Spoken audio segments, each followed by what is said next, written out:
The dream of homeownership is generally having the single-family home all of your own. However, if you're open to non-traditional approaches to housing and homeownership, there may be some really strong financial opportunity.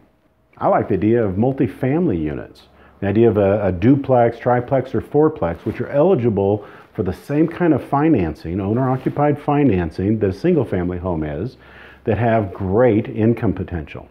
If you're an individual, young couple, perhaps divorced, or just not tied to that traditional image of home ownership, the idea of buying a multi-unit allows you to live in one unit and then rent out the other unit or units for income.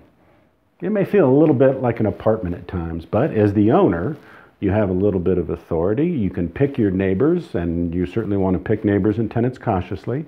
But over the long run, you will be building a greater asset because it will have more value and that it's housing for multiple families.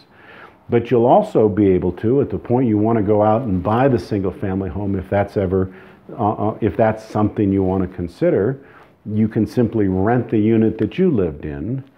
The smart thing to do, in my opinion, is don't sell it. This is a retirement plan right here where you've got a great asset, inflation adjusted, that grows in value for the life of the property, as well as can produce long-term income into your retirement. If I were starting over now, I think my first home would be a fourplex, and I would stay there as long as I could, and I would still own it. I'd never sell it. I'd probably, if I could handle it, buy another fourplex and live there as long as I could stand it. And then I've got enough money probably to retire with a nice income. If you're open to something a little untraditional, you'd look back and feel like a genius 20 years from now.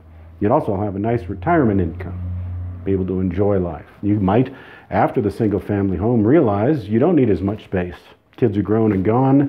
You want to travel, move back into one of the units, rent out the others. You're there part-time, traveling, having a nice lifestyle, in part funded by the smart choice you made years ago.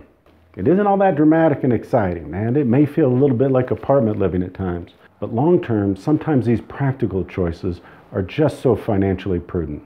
If you're open to something a little less obvious, it might be worth considering.